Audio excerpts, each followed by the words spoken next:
चलिए हम पढ़ते हैं एन फैक्टर का वीडियो इस आज स्टार्ट करते हैं। एन फैक्टर का वीडियो मैं बोला था कि स्टार्ट करने के लिए पिछले वीडियो मैंने बनाया था तो उसमें यहाँ पर एन फैक्टर आया था, मतलब पीछे वाले वीडियो में सेकंड लेक्चर में।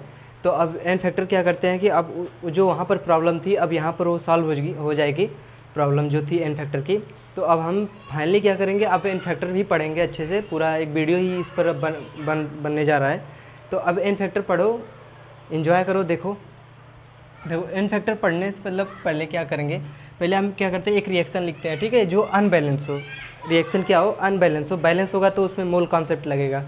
आप सबको पता है क्योंकि 11th में पढ़ाया गया है कि अगर बैलेंस रिएक्शन हो तो उसमें हम क्या करते हैं, मोल कॉन्सेप्ट लगा सकते हैं इजीली। मोल कॉन्सेप्ट कैसे लगाते हैं वो मैं भी अभी कंपेयर करके बताऊंगा। पहले आप पहले पढ़ लो कि पहले एक इक्वेशन पढ़ो जिसमें अनबैलेंस हो रिएक्शन, मतलब जो अनबैलेंस हो रिएक्शन, ठीक है। जैसे मान लीजिए सपोज दैट एक मानते हैं जैसे P प्लस क्यू है, ठीक है। अब एक क्या बना रहा है, R प्लस एस। क्या बनाया, R plus S, P plus Q. मैंने मान लिया कि ये क्या है, अनबैलेंस। ये रिएक्शन क्या है, अनबैलेंस है। तो अब ये रिएक्शन क्या है, अनबैलेंस है। तो अब इसके लिए क्या प्रॉपर्टी, अब हमको लगाना है क्या है, क्योंकि हमें निकालना है क्या, हमें एन फैक्टर निकालना है। तो अब हम इस रिएक्शन को देखते हैं, ऑब्जर्व करते हैं, ठीक है। अब क्या करेंगे, अब इस बैलेंस में अगर हम इसको बैलेंस नहीं है तो अब इसको हम बैलेंस, देखो ये अनबैलेंस है, ठीक है। तो अब इसका निकालते हैं, इसका क्या निकालते हैं, इसका निकालते हैं इक्विवेलेंट, ठीक है। अब इक्विवेलेंट निकालते हैं, equivalent of P, equivalent of P. देखो एक कॉन्सेप्ट क्या है इक्विवेलेंट का। अब देखो हम क्या करेंगे ना, पहले इस रिएक्शन के थ्रू हम क्या करते हैं, इक्विवेलेंट का कॉन्सेप्ट पढ़ लेते हैं। इक्विवेलेंट में ही आता है एन फैक्टर हमारा। फाइनली जहाँ एन फैक्टर आता है हम वही पढ़ेंगे ना, तो हम इक्विवेलेंट ही पढ़ेंगे क्योंकि इक्विवेलेंट में क्या आता है हमारा एन फैक्टर। तो पहले इक्विवेलेंट हम जान लेते हैं, फिर हम जानेंगे कि हमारा एन फैक्टर आ कहाँ रहा है, तब हम निकालेंगे कि n factor, what is n factor. तो लेट्स फाइंड। देखो अब क्या करेंगे, इक्विवेलेंट ऑफ क्या निकाल दें, पी। अब क्या करेंगे, इक्विवेलेंट ऑफ क्यू। देखो इसका जैसे कॉन्सेप्ट मोल में था ना, मोल में सब बराबर था। अगर बैलेंस इक्वेशन बैलेंस हो गया तो सब बराबर। अब इसी तरह इक्विवेलेंट में क्या है, अब इक्विवेलेंट का अगर कोई इक्वेशन अगर अनबैलेंस है तो इक्विवेलेंट का कॉन्सेप्ट यही कहता है कि सबको मतलब इक्विवेलेंट सबका बराबर हो जाएगा। इक्विवेलेंट ऑफ पी बराबर equivalent of Q, equivalent of R, equivalent of S क्या है, बराबर है। अब देखो क्या करेंगे। अब क्या है कि अब equivalent of P, equivalent of Q, equivalent of R, equivalent S, यानी अब एक फंडा क्या है, अब ये मुसीबत क्या है, अब ये प्रॉब्लम क्या है इक्विवेलेंट का। तो अब इक्विवेलेंट का प्रॉब्लम अब हमने क्या किया था, अगले वीडियो बनाया था ना, पीछे का सेकेंड लेक्चर देखना वीडियो, मैंने वहाँ पर इक्विवेलेंट का डिफिनेशन बताया, इक्विवेलेंट का मैंने वहाँ पर फार्मूला बनाया हुआ। तो अब वही काम हम यहाँ पर करेंगे। क्यों करेंगे, क्योंकि हमें जानना है एन फैक्टर। तो अब हम क्या करेंगे, equivalent of P, equivalent of Q, equivalent R. तो अब हम क्या करते हैं, इक्विवेलेंट निकालते हैं। इक्विवेलेंट क्या है, इक्विवेलेंट क्या है, जो हमारा मास दिया रहेगा, ठीक है। जैसे मैंने पी का निकाल रहा हूँ, ठीक है, पी का। तो अब हम पी का यहाँ पर मास जो दिया रहेगा वही लिखेंगे। अब इसके बाद क्या करेंगे, equivalent of mass, equivalent of mass करेंगे। अब इक्विवेलेंट मास क्या है, यहाँ पर देखते हैं इक्विवेलेंट ऑफ मास क्या है। तो हमारा जो मोलर मास है ना, जैसे मान लीजिए पी का है तो पी का molar mass, molar mass of P, यहाँ पर पी लिख रहे हैं, ठीक है। अब क्या करेंगे, एन या बैलेंसी फैक्टर, बैलेंसी फैक्टर किसका, पी का, जो हमारे यहाँ पर है, बैलेंसी फैक्टर या एन फैक्टर, बैलेंसी फैक्टर या एन फैक्टर। तो अब इसका फार्मूला क्या बन जाएगा फाइनली, एम पी, यानी कि जो हमारा मोलर मास है पी का, और एन फैक्टर क्या यहाँ पर हो जाएगा, एन फैक्टर। अब देखो अब क्या करते हैं, मैं ना इक्विवेलेंट ऑफ पी का, इक्विवेलेंट ऑफ पी का सबका एक क्या करते हैं, एक फार्मूला मतलब डिराइव, मतलब एक जगह फार्मूला उसका सब क्रिएट कर लेते हैं ताकि हमें आसानी रहे समझने में। तो हम क्या करते हैं, अब इक्विवेलेंट का फार्मूला लिखते हैं। देखो डब्ल्यू अपन ई एम तो यहीं पर रहेगा, लेकिन ई एम का जो वैल्यू है ना हम यहाँ पर पुट करते हैं। ये क्या करेंगे, यहाँ पर रखते हैं W upon molar mass of P का, ये डब्ल्यू भी पी का रहेगा, इंटू एन फैक्टर। अब देखो ये क्या है, हमारा जो गिवन मास है पी का और मोलर मास। आप देखो हम मोल कैसे निकालते हैं, मोल किस तरह निकालते हैं, मोल भी इसी तरह निकालते हैं ना, गिवन मास दिया रहता है और उसका मोलर मास, तो हम क्या करते हैं उसका मोल, यानी कि मोल क्या है, यहाँ पर देखो मोल, मोल क्या है, गिवन मास, ठीक है। अब क्या है मोलर मास, यानी कि W/m, तो W/m यानी m, यानी ये क्या है मोल, स्मॉल m से डिनोट करो इसको, m मोल, या n से डिनोट कर लो, n से डिनोट करो मोल को, n से, n क्या हो गया W/m हो गया। तो अब हम क्या करेंगे यहाँ पर इक्विवेलेंट को क्या लिखेंगे, इक्विवेलेंट यानी n लिख देंगे पूरे की जगह इंटू n फैक्टर, n किसका रहेगा p का, हो गया। अब देखो इसका फंडा, अब जैसे हमने निकाला कि n फैक्टर, अब मैंने p का निकाला ना, इक्विवेलेंट p का निकाला, तो कितना आया n यानी मोल इंटू मोल किसका n, इसका np का, और n फैक्टर इसका। तो हमको तो मोल पता चल जाएगा, मोल कैसे पता चल जाएगा, क्योंकि अगर गिवन मास पता चल गया तो मोल पता चल गया, मोल पता चल गया तो अब n फैक्टर नहीं पता चलेगा, तो n फैक्टर कैसे पता करेंगे, n फैक्टर कैसे पता करेंगे। तो n फैक्टर पता करने के लिए इसी जगह पर हम फंस जाते हैं कि n फैक्टर हमारा क्या होता है, इसी जगह से हम शुरुआत करते हैं कि n फैक्टर किसे कहते हैं, n फैक्टर पढ़ते हैं इसी जगह से। तो हम चलिए n फैक्टर पढ़ते हैं। अब इतना समझ में आया, अब क्या करते हैं, देखो इतना अगर आपको मोल कॉन्सेप्ट समझ में आया होगा ना तो ये भी समझ में आ जाएगा, मोल कॉन्सेप्ट आप पढ़े होंगे 11th में तो भी समझ में आ जाएगा। मोल कॉन्सेप्ट है क्या यार, कोई अगर बैलेंस रिएक्शन है तो बस उसका नंबर ऑफ मोल और नीचे स्टोइकियोमेट्री, बस देखो जैसे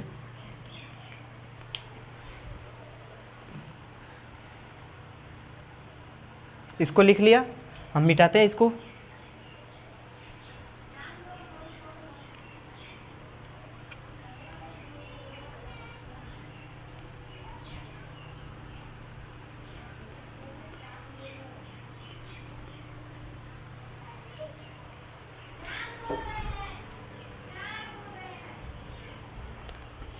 देखो मोल कॉन्सेप्ट है क्या, मोल कॉन्सेप्ट बस कोई रिएक्शन बैलेंस रहेगा, बस आपको उसी से मतलब कि मस्ट बी बैलेंस रिएक्शन। देखो मस्ट बी बैलेंस रिएक्शन जैसे मान लीजिए कोई A है प्लस B, कोई बना रहा है C प्लस D, मान लो इसका स्टोइकियोमेट्री L है, इसका M है, इसका P है, इसका Q है, ठीक है। अब देखो इसका नंबर ऑफ मोल Na/L और Mb/m n रहेगा, n नंबर ऑफ मोल है ना। तो अब क्या करेंगे, इसका देखो NC/P इक्वल टू ND/Q, क्यों क्या है ये सब नीचे, इससे क्या है डिनोमिनेटर में, क्या है डिनोमिनेटर में उसका स्टोइकियोमेट्री है, ठीक है, डिनोमिनेटर में उसका क्या है स्टोइकियोमेट्री, और ऊपर क्या है number of moles of this, okay.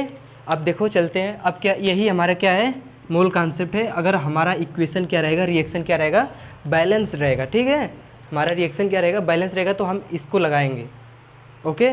बस आप जब देखिए मोल कॉन्सेप्ट अगर नहीं समझ में आया ना तो हम इसके लिए फिर सेपरेट वीडियो लेकर आऊँगा, उस पर बहुत सारे न्यूमेरिकल्स रहेंगे, बस देखो इसमें न्यूमेरिकल्स ही ज़्यादा रहेंगे क्योंकि तभी आपको समझ में आएगा। अगर मोल कॉन्सेप्ट नहीं समझ पा रहे हैं तो हम क्या करेंगे कि हम अलग से वीडियो लेकर आएंगे, ठीक है, बताना सभी लोग कि कैसा मतलब है रिएक्शन कैसा है आपका, तभी मैं वीडियो लेकर आऊँगा, ओके।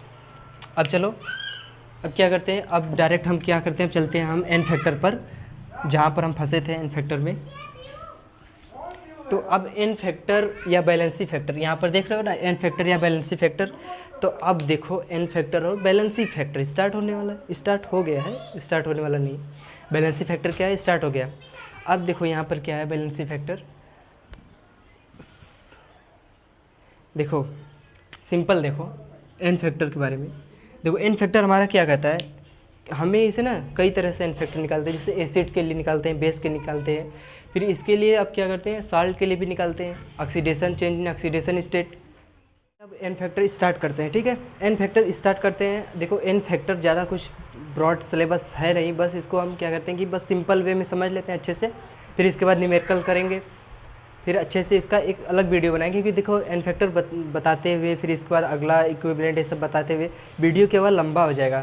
फिर हम इसके लिए क्या करेंगे अलग क्वेश्चन का वीडियो बनाएंगे, हम इसमें क्या समझेंगे बस n फैक्टर को ही समझेंगे अच्छे तरीके से। तो n फैक्टर क्या कहता है, n फैक्टर देखो एसिड के लिए निकाल दे, बेस के निकालेंगे, साल्ट के लिए निकालेंगे, ऑक्सीडेशन के लिए निकालेंगे चेंज इन ऑक्सीडेशन स्टेट, फिर इसके बाद निकालेंगे एटम्स के लिए, और इसके बाद ग्रुप में जैसे नहीं रहता है कि ग्रुप में बैलेंस लास्ट का इसका बैलेंसी इतना है, बैलेंसी इतना है, इसका इतना है, 2 है, 3 है, 4 है, तो अब उसके हिसाब से हम क्या करेंगे उसका बैलेंसी फैक्टर यानी n फैक्टर निकालेंगे। तो हम पहले यहाँ पर एसिड के लिए पढ़ते हैं, ठीक है। पहले हम लिखेंगे फॉर एसिड, एन फैक्टर है जो बैलेंसी फैक्टर लिखेंगे फॉर एसिड के लिए, एसिड के लिए समझते हैं। देखिए एसिड के लिए क्या कहता है, एसिड के लिए एन फैक्टर हमारा क्या कहता है। एसिड के लिए यही इतनी सी बात है कि देखो जब हम एसिड को सॉल्वेंट में डालेंगे तो क्या करेगा, H+ फर्निश करेगा, H+ फर्निश करेगा ना। तो अब H+ जितना फर्निश करेगा वही हमारा क्या रहेगा, एन फैक्टर रहेगा। Number of H+ furnished that is called an factor. तो अब हमें यहाँ पर ये ध्यान देना है कि हमेशा जो हमारा एसिड का जो बेसिसिटी है, जो H+ निकल रहा है, जो बेसिसिटी है, हमेशा उसके नंबर के बराबर नहीं होगा। ये आपको हमेशा केयरफुल रहना है, हमेशा आपको ध्यान में रखना अपने माइंड में कि हमेशा एन फैक्टर जो होता है उसके बेसिसिटी के बराबर नहीं होता है। नॉट इवन ऑलवेज इक्वल, हमेशा इक्वल नहीं होता है इसके, समझ गए। देखो हमारा जो एसिड के लिए एन फैक्टर है क्या करता है, देखो acids are species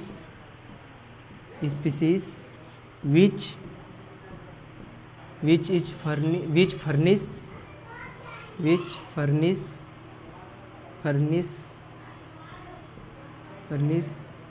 H+ ions। अब देखो जो H+ आयन, देखिए एसिड हमारा एक ऐसा स्पीसी है जो H+ क्या करता है, फर्निश करता है, किसमें, इन सॉल्वेंट। जब हम सॉल्वेंट में क्या करते हैं, डालते हैं H+ ion in the solvent. और देखो एक बात, हमेशा नंबर ऑफ H+ आयन्स के बराबर नहीं होता है एन फैक्टर, आपको बताया ना। तो हम सबको क्या करेंगे, लिखेंगे, सभी बातों को लिखेंगे तभी आपको याद रहेगा। देखो अब क्या करेंगे, n factor for acids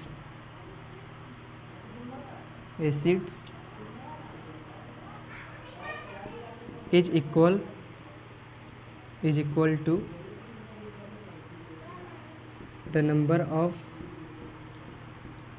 H+ reducing ion, H+ ions या H+ reduced ion लिख दो, reduced ion। देखो हमारा एन फैक्टर के लिए यानी एसिड के लिए एन फैक्टर जो हमारा है वो इक्वल होता है number of H+ reduced ion, यानी जितना हमारा H+ क्या कर रहा है, रिड्यूस कर रहा है, यानी एक H+ रिड्यूस करेगा तो उसका एन फैक्टर 1 होगा, 2 करेगा तो 2 एन फैक्टर होगा। लेकिन हमेशा एक पर्टिकुलर एसिड के लिए उसका जो H+ आयन है वो अलग अलग तरीके से मतलब अलग, यानी 1 नंबर, 2 नंबर, 3 नंबर के हिसाब से भी निकल सकता है। इसीलिए हम कहते हैं कि जो एन फैक्टर हमारा है हमेशा उसके बेसिसिटी के बराबर नहीं है। जैसे कि HCl है, हम देखो जैसे HCl लेते हैं, क्या है HCl। अब देखो एक एसिड है, एक ऐसा एसिड है जो हम सॉल्वेंट में डालेंगे तो क्या करेगा, H+ के रूप में एक क्या करेगा, फर्निश कर देगा H+ आयन। तो हम क्या कहेंगे कि यहाँ एन फैक्टर 1 है। अगर सपोज दैट H2SO4 ले लेते हैं तो अब हम क्या यहाँ पर क्या कहेंगे, कहेंगे कि यहाँ पर 1 एन फैक्टर होगा इसका, नहीं, क्योंकि यहाँ पर 1 और 2 दोनों हो सकता है। इसलिए हम इसको पर्टिकुलर वे में नहीं कहेंगे कि नहीं इसका एन फैक्टर 1 ही है, इसका पर्टिकुलर वे में हम नहीं कहेंगे कि इसका बेसिसिटी ही इसका एन फैक्टर कहलाएगा।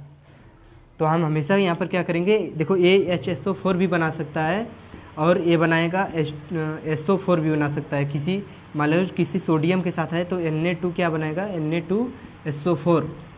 सोडियम के साथ अगर आएगा तो Na2SO4 बनाएगा यहाँ पर, यानी कि सीधा H2 जो है 2H+ में निकल रहा है बाहर, यानी कि 2 एन फैक्टर होगा इसका, 1 भी एन फैक्टर होगा इसका, समझे।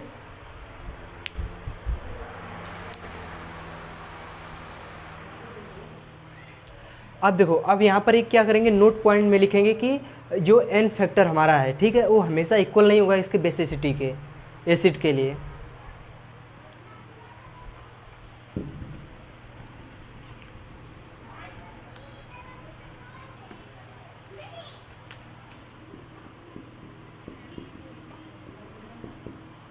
नोट में लिखो n factor do not equal to its basicity forever. समझ लो, देखो ये पॉइंट को आपको याद रखना है हमेशा के लिए, नहीं तो आप गलती कर जाओगे। जो हम ये एन फैक्टर का बता रहे हैं ना, एकदम फैक्ट बता रहे हैं आपको, ये मतलब इसको आप पकड़ लिए ना तो समझ लो कि आप एन फैक्टर में पार हो गए अच्छी तरीके से। क्योंकि देखो हमारा जो एन फैक्टर है ना, do not equal to its specific forever, हमेशा इसके बराबर नहीं होगा। आप लोग हमेशा देखते हैं कि गलती यहीं पर होती है आप लोगों से, कि जहाँ पर आपको ध्यान देना चाहिए वहाँ पर आप ध्यान नहीं देते हो। एग्ज़ाम में आ जाएगा कि H2SO4 है और उसका बताओ कि बेसिसिटी कितना है, ऑप्शन में दिया रहेगा 1 2 3 ऐसे करके दिया रहेगा, आप मार दोगे 1 2, किसी पर भी नन ऑफ दिस में दिया रहेगा तो उस पर क्लिकर नहीं करोगे, टिकर नहीं करोगे।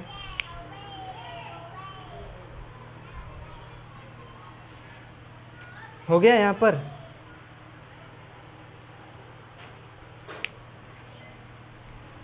अब क्या करते हैं, आप देखो फिर और एसिड का एग्जांपल ले लेते हैं, 2 4 एग्जांपल और ले लेते हैं, देखते हैं एसिड का एग्जांपल लेकर 1 2 और ले लेते हैं।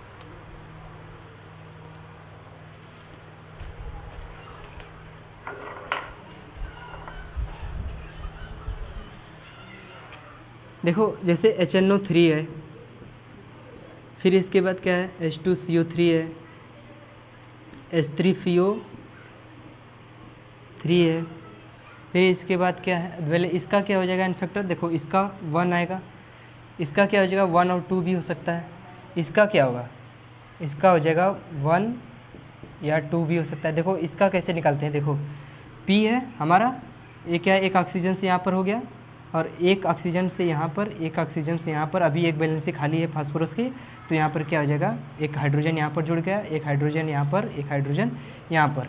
अब देखो यहाँ पर एक मज़ेदार बात यह है कि देखो यहाँ पर 3 हाइड्रोजन है और यहाँ पर 3 क्या है, ऑक्सीजन है, यानी हमें बैलेंस ही पूरा करना है। देखो दो हाइड्रोजन जो है ऑक्सीजन से अटैच्ड हो गए और एक ऑक्सीजन का डबली बॉन्ड बना लिया ऑक्सीजन से, जो फास्फोरस से ऑक्सीजन क्या किया, डबली बॉन्ड बना लिया। अब देखो यहाँ पर जो हमारा ऑक्सीजन है वो क्या है, ज़्यादा मोर इलेक्ट्रोनेगेटिव दैन हाइड्रोजन। हमारा जो ऑक्सीजन है क्या है, is more electronegative than hydrogen. तो हमारा हाइड्रोजन क्या करेगा, इजीली वे में इसको क्या करेगा, ऑक्सीजन इसको मतलब ऑक्सीजन को क्या करेगा, इलेक्ट्रॉन डोनेट करके बाहर निकल जाएगा भैया, आराम से निकल जाएगा। तो क्या करेगा ये हाइड्रोजन, क्या करेगा, दोनों क्या करेंगे, ब्रेक कर देंगे, इसको निकल जाएंगे। यहाँ पर हाइड्रोजन यहाँ पर लगा है, एक हाइड्रोजन यहाँ पर लगा है, दोनों क्या करेंगे, इजीली ब्रेक करके निकल जाएंगे। यानी कि 2 हाइड्रोजन यहाँ पर निकल रहे हैं, यानी 2 हाइड्रोजन निकल रहे हैं, यानी कि यहाँ पर एन फैक्टर क्या हो जाएगा, 2। एन फैक्टर क्या होगा, 2 होगा। तो यहाँ पर अभी 2 रखो।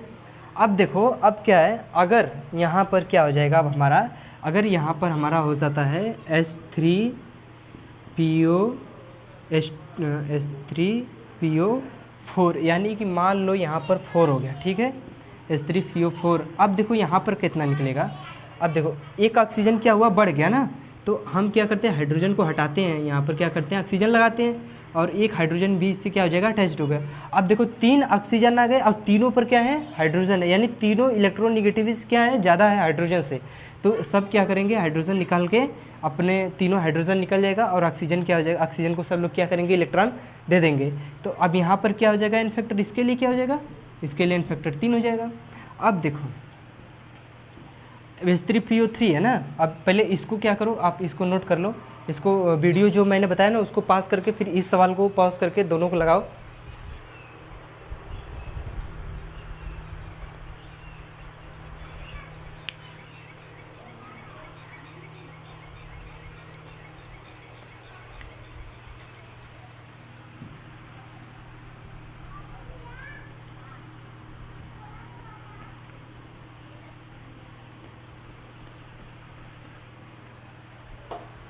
अब देखो एक और एग्जांपल लेते हैं, जैसे H2PO4। अब बताओ भैया इसमें कितना एन फैक्टर होगा, अब इसमें एन फैक्टर कितना होगा, कैसे पता कर पाओगे इसमें कि कितना एन फैक्टर इसका, इसमें कितना एन फैक्टर है। तो अब इसके लिए क्या करेंगे, देखो H2PO4 है तो हम क्या करेंगे, इसका स्ट्रक्चर बनाते हैं, ज्योमेट्रिकल इसका हम क्या करते हैं, जिमेट्रिकल स्ट्रक्चर बनाते हैं। तो अब इसका क्या करते हैं हम लोग, जिमेट्रिकल स्ट्रक्चर बनाते हैं। तो अब हम देखते हैं क्या करते हैं, पहले हम सेंट्रल एटम लिखते हैं, ठीक है। पी का पहले क्या है, फास्फोरस क्या है हमारा, पी क्या है, सेंट्रल एटम है। फिर हम क्या करते हैं, ऑक्सीजन क्या है हमारा, चार ऑक्सीजन क्या है अटैच्ड, यानी कि 1 ऑक्सीजन यहाँ पर और 1 ऑक्सीजन यहाँ पर और 1 यहाँ पर और एक 1 यहाँ पर, क्योंकि हमें फास्फोरस का 5 बैलेंस पूरा करना है। तो ठीक है, अब हम क्या करते हैं, 4 ऑक्सीजन मेरा अटैच्ड हो गया। अब बचा कितना, 2 हाइड्रोजन, यानी 1 यहाँ पर 1 यहाँ पर और एक दो बेचारा खाली। अब उसको उससे कोई मतलब नहीं, क्योंकि वो इलेक्ट्रोनिगेटिविटी है। अगर उसके पास कोई उसके लेस अगर हाइड्रोजन या कोई और एलिमेंट आएगा तो क्या करेगा, इलेक्ट्रॉन ईजिली अपनी तरफ क्या कर लेगा, खींच लेगा। तो अब हम क्या करेंगे, अब देखो यहाँ पर ऑक्सीजन इससे हाइड्रोजन क्या है, ऑक्सीजन से अटैच्ड है, यानी ये क्या है, ये मोर इलेक्ट्रोनिगेटिव है। ये मोर क्या है, इलेक्ट्रोनिगेटिव है, ये भी है मोर इलेक्ट्रोनिगेटिविटी। तो अब हम क्या करेगा, हाइड्रोजन बेचारा इजीली क्या करेगा, इसको इलेक्ट्रॉन दे देगा दोनों को, और अपनी क्या करेगा, निकल जाएगा। तो एन फैक्टर क्या हो जाएगा यहाँ पर, एन फैक्टर 2। क्यों, क्योंकि 2 हाइड्रोजन निकल रहे हैं ना, 2 हाइड्रोजन निकल रहे हैं। एसिड में हम एसिड पढ़ रहे हैं, एसिड में H+ आयन फर्निश करेगा, याद आया, वही क्या है, एन फैक्टर है हमारा। और एक देखो एग्जाम्पल, एक मज़ेदार एग्जाम्पल लेते हैं, आपको बताते हैं कि एग्जाम्पल मज़ेदार लेते हैं बढ़िया से। देखो हमारा एक क्या है, एक हमारा देखो एक H3BO3 है, ठीक है, H3BO3 इसको बोलते हैं हाइड्रोबोरिक या ऐसे ही कुछ बोलते हैं, हाइड्रोबोरिक, ठीक है। अब देखो, अब क्या करते हैं, इसको हम क्या करते हैं, अब इसको रिएक्शन कराते हैं वाटर से, क्या करते हैं, वाटर से इसका रिएक्शन कराते हैं, देखते हैं क्या होता है, OH2, ठीक है। अब इन्हें इसका स्ट्रक्चर बनाते हैं ना, इसका स्ट्रक्चर से आपको अच्छा समझ में आएगा। देखो हमारा क्या है, यहाँ पर B है, और यहाँ पर क्या है, ऑक्सीजन है, यहाँ पर क्या है, ऑक्सीजन है, और यहाँ पर क्या है, ऑक्सीजन है, और तीनों पर क्या है, हाइड्रोजन अटैच्ड है। H3BO3 था। अब क्या करेंगे, देखो हाइड्रोजन के पास अभी 2 लोन पेयर बचा है इलेक्ट्रॉन, ठीक है। ऑक्सीजन के पास 2 लोन पेयर इलेक्ट्रॉन अभी क्या है, बचा हुआ है। ये क्या करेगा, एक लोन पेयर इलेक्ट्रॉन इसको देगा, क्योंकि देखो जो बोरान हमारा है ना, डिफिशियंसी में, इलेक्ट्रॉन डिफिशियंसी में चल रहा है अभी। हमारा जो बोरान है ना, बोरान इलेक्ट्रॉन डिफिशियंसी में चल रहा है अभी, डेफिशिएंसी में है। तो अब ये डेफिशिएंसी, तो भाई एफिशिएंसी करना पड़ेगा इसको। एफिशिएंसी करने के लिए क्या करना पड़ेगा, इलेक्ट्रॉन इसको चाहिए, इलेक्ट्रॉन या लोन पेयर इसको चाहिए। तो अब क्या करेगा, इलेक्ट्रॉन या लोन पेयर क्या करेगा, भैया हमारे यहाँ पर ऑक्सीजन है, ऑक्सीजन ने दे दिया इसको बेचारे को कि लो भैया अपना तुम इलेक्ट्रॉन ले लो, तुम भी एफिशिएंसी में आ जाओ। अब क्या करेगा भैया, अब इलेक्ट्रॉन ले लिया, ठीक है, अभी क्या डेफिशिएंसी इसका क्या हुआ, पूरा हो गया। अब यहाँ से आया ये, तो इसका इलेक्ट्रॉन ले लिया। अब आगे देखो क्या होता है, अब आगे देखो क्या होता है। अब देखो यहाँ पर B है, और इस सब ऐसे ही रहेगा, OH मान लो यहाँ पर है, और यहाँ पर OH है, यहाँ पर मान लो OH।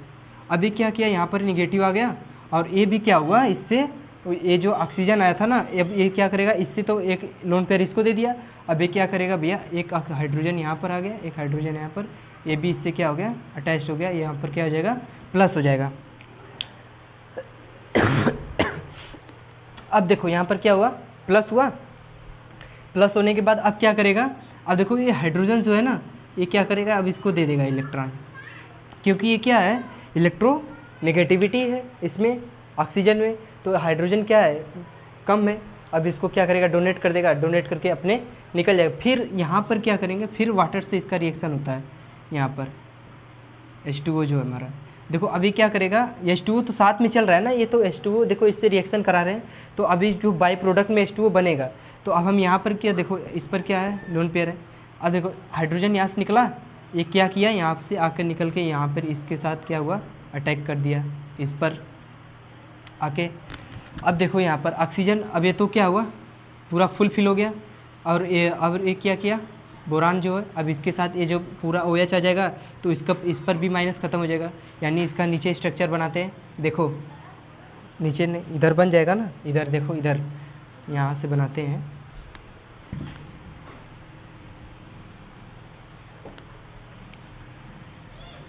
देखो यहाँ से आएगा, क्या करेगा, अब देखो B है जो हमारा बोरान, OH ऐसे ही रहेगा, यहाँ से B क्या रहेगा, OH रहेगा, यहाँ पर भी OH रहेगा, और यहाँ पर क्या रहेगा, देखो एक ऑक्सीजन OH, क्योंकि देखो ये तो हाइड्रोजन निकल गया, यहाँ से हाइड्रोजन निकल के अब क्या बना लिया, H3O प्लस आयन। देखो अब देखो यहाँ पर मज़ेदार बात क्या है, हमने क्या लिया था H3BO3 लिया था, लेकिन हमें तो पता होना चाहिए कि अरे यार ये तो 3 हाइड्रोजन क्या करेगा, डिनोट करेगा ना, मतलब कि ये 3 हाइड्रोजन क्या करेगा, ये मतलब निकालेगा, फर्निश करेगा, यानी क्या करेगा, मतलब उसको डोनेट करेगा, 3 हाइड्रोजन निकल जाएगा। तो यहाँ पर ऐसा नहीं हुआ, यहाँ पर क्या हुआ, यहाँ पर हाइड्रोजन जो है ना, यहाँ पर देखो एक ही हाइड्रोजन जो है वाटर से जब इसका रिएक्शन हुआ तो एक ही हाइड्रोजन क्या हुआ, निकलता हुआ आया और लास्ट में निकलते निकलते यहाँ पर H3O प्लस बना, यानी 1 हाइड्रोजन नहीं निकला। जबकि हमारा तो फार्मूला देखो H3BO3 है ना, तो हमें तो तीन हाइड्रोजन निकलना चाहिए, 3 एन फैक्टर होना चाहिए, लेकिन ऐसा नहीं हुआ यहाँ पर ऐसा नहीं हुआ। यहाँ पर देखो जब हम रिएक्शन कराएंगे तो एक ही हाइड्रोजन जो है वो निकल कर फर्निश करेगा और वही हमारा क्या होगा, एन फैक्टर 1 होगा। तो हमें देखो कभी कभी बातें जो है देख कर नहीं पता चलती, हमें करना पड़ता है रिएक्शन को करके तब पता चलता है नहीं एन फैक्टर इतना है। इसीलिए हम लिखवाए हैं कि नोट में कि हमेशा जो उसकी बेसिसिटी होती है उसके बराबर नहीं होती है एन फैक्टर के।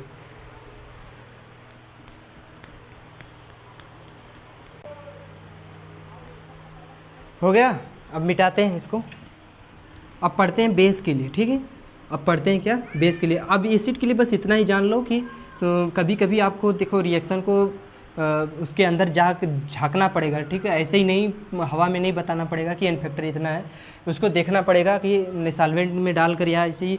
देखो आधी चीज़ें तो आपको प्रैक्टिकल से ज़्यादा पता चलेंगी बढ़िया से, लेकिन कुछ चीज़ें ऐसी होती हैं जो हम बिना प्रैक्टिकल के भी बता सकते हैं। तो अब हम चलते हैं बेस के लिए। ठीक है, अब हम चलते हैं बेस के लिए। बेस के लिए सब चीज़ें वही रहेगा, बस वहाँ पर जो H प्लस था यहाँ पर OH माइनस हो जाएगा, वहाँ पर जो H प्लस था यहाँ पर बस OH माइनस हो जाएगा बेस के लिए। तो हम क्या करेंगे, बेस के लिए भी वही सब चीज़ रहेगी जैसा मैंने पीछे लिखवाया। यहाँ पर भी एक नोट पॉइंट लिखेंगे कि जो हमारा बेस के लिए एसिडिटी होगा ना, वो कभी मतलब हमेशा एन फैक्टर नहीं होगा। वो जो हमारा एसिडिटी होगा इसका बेस का, हमेशा एन फैक्टर के बराबर नहीं होगा। तो हम लिखेंगे यहाँ पर base are species which furnish OH minus ions in the solvent and आगे लिखो n factor is equal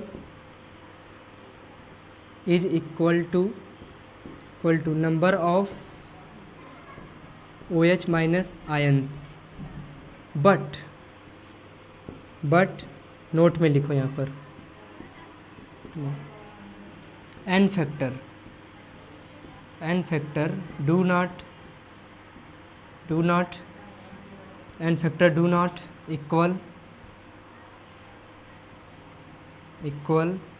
to number of OH minus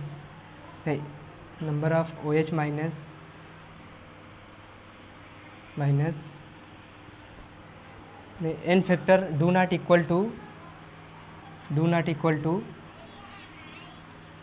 OH minus ions always।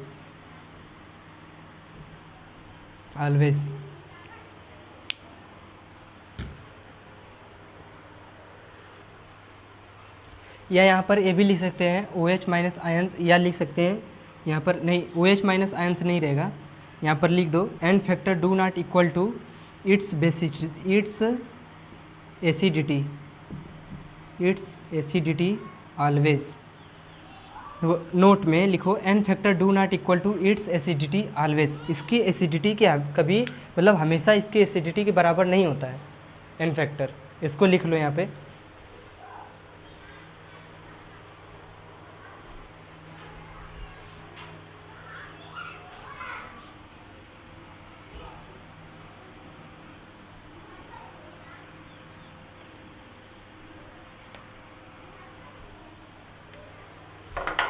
देखो जैसे एक एग्जांपल लेते हैं, क्या है NaOH है, तो अब NaOH को सॉल्वेंट में डालेंगे तो क्या होगा, NaOH को सॉल्वेंट में डालेंगे तो Na प्लस में ब्रेक होगा और OH माइनस में ब्रेक होगा।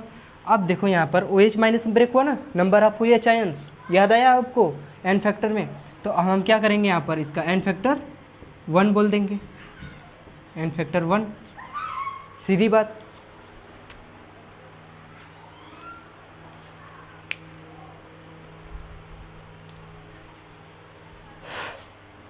और देखो दूसरा एग्जांपल ZnOH ट्वाइस। अब देखो ZnOH twice, zinc ZnOH twice,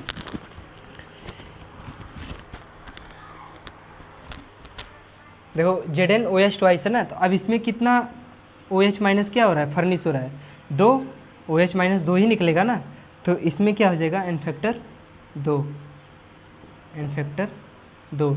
इसमें एक भी निकल सकता है, 2 भी निकल सकता है, वो डिपेंड करता है रिएक्शन के ऊपर, डिपेंड ऑन रिएक्शन। मैं तो एक चीज़ आपको बताना ही भूल गया था, ये जितने भी हमारा n फैक्टर है ना, ये जो जितने भी n फैक्टर हमारा है सब रिएक्शन पर डिपेंड करते हैं कि रिएक्शन में से कितना OH माइनस कितना H प्लस आयंस निकल रहा है, और रिएक्शन पर डिपेंड करते हैं। ठीक है, इसको याद कर लेना, depend on reaction, n factor depend on reaction.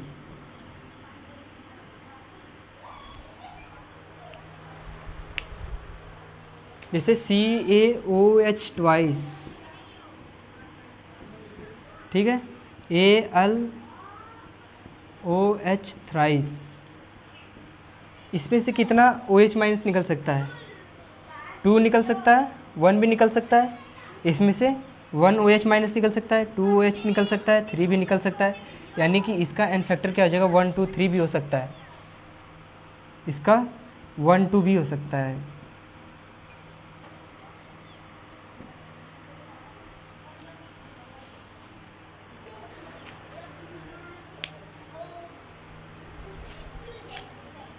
अब देखो जैसे एक एग्जांपल है NH4OH माइनस। अब देखो ये क्या है, अब इसमें से जब अगर हम निकालेंगे मेथेन निकल जाएगा तो क्या होगा, OH माइनस बचेगा, यानी कि ये क्या कर रहा है, एक ही OH माइनस फर्निश कर रहा है, तो यहाँ पर n फैक्टर क्या हो जाएगा, 1 हो जाएगा। बस आप एसिड का समझ लिए ना, उसी तरह बस बेस का भी है, बस जस्ट कुछ करना नहीं है ज़्यादा, बस कुछ पॉइंट है, बस उसे याद कर लेना, लिख लेना है, बस उसके बाद जितना भी आएगा कंपाउंड आएगा OH माइनस से रिलेटेड, उसका बस देखना है कि कितना OH माइनस फर्निश कर रहा है, कितना डिसोसिएट हो रहा है, कितना डोनेट कर रहा है, बस वही है हमारा n फैक्टर। और जैसे एक एग्जांपल लेते हैं MgOH ट्वाइस। अब इसमें क्या है, 1 भी आ सकता है, 2 भी, बस।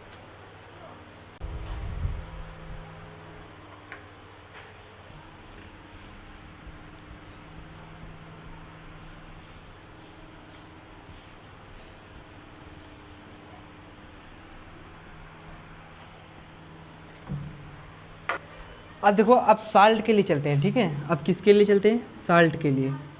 अब साल्ट के लिए n फैक्टर हमारा क्या होगा, देखो साल्ट के लिए n फैक्टर हमारा बस देखेंगे कि उसमें पॉजिटिव और निगेटिव, क्या देखेंगे, positive charge and negative charge, और चेंज इन ऑक्सीडेशन, ऑक्सीडेशन में बदलाव, यानी ऑक्सीडेशन में चेंजिंग देखेंगे, पॉजिटिव निगेटिव, ठीक है, और उस चार्ज को नंबर के साथ देखेंगे क्योंकि वो कितना चेंज हो रहा है साल्ट में, तो वही हमारा क्या कहलाएगा, n फैक्टर कहलाएगा। तो चलिए हम किसके लिए पढ़ते हैं, अब साल्ट के लिए पढ़ते हैं, ठीक है, साल्ट के लिए पढ़ते हैं, एग्जांपल लेते हैं साल्ट के लिए। देखो KMnO4 है, एक ले लिए कंपाउंड, क्या है, इसको एसिडिक मीडियम में ले जाते हैं, ठीक है, तो यहाँ पर क्या आता है, Mn+2 पे आता है।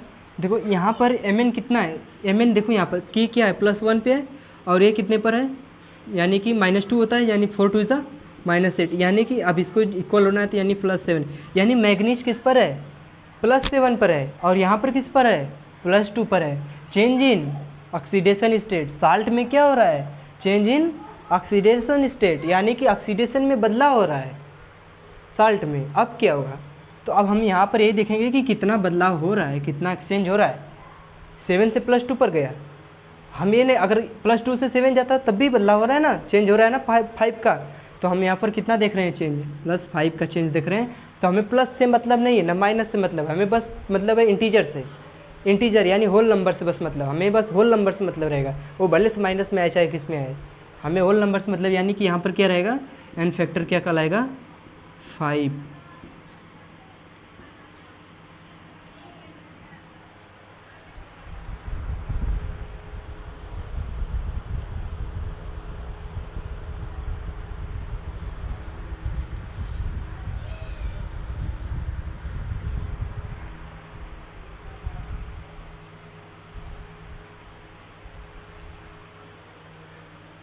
अब देखो, अब क्या है, अब देखो KMnO4 अब क्या करते हैं OH माइनस में, यानी बेस में चलते हैं, तो यहाँ पर क्या हो जाएगा Mn+6 पे आ रहा है।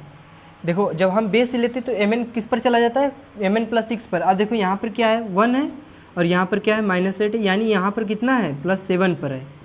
अब +7 से +6 पर जा रहा है, तो चेंज इन ऑक्सीडेशन स्टेट कितना चेंज हुआ +1 का, तो +1 का चेंज हुआ, यहाँ से यहाँ गया, तो इसका एन फैक्टर कितना हुआ 1। अगर यही KMnO4 हम लेते किस में, KMnO4 अगर हम वाटर्स कराते न्यूट्रल, यानी क्या करेंगे न्यूट्रल स्टेट में ले रहे हैं, तो यहाँ पर क्या हो रहा है इसका, यहाँ पर न्यूट्रल स्टेट में ले रहे हैं, तो Mn क्या हो जाएगा +4 पर चला जाता है। अब देखो यहाँ पर क्या है +7 पर है, +7 से +4 पर चला गया Mn+।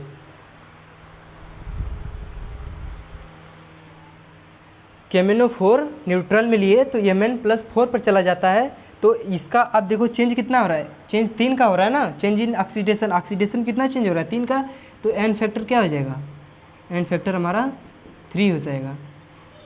देखो साल्ट के लिए कोई प्रॉब्लम नहीं, प्रॉब्लम है एसिड और बेस में। साल्ट में तो बस सिंपल ही जो चार्ज रहेगा हमारा, जितना हमारा चार्ज में चेंजिंग हो रहा है बस वही हमारा क्या हो जाएगा एन फैक्टर हो जाएगा।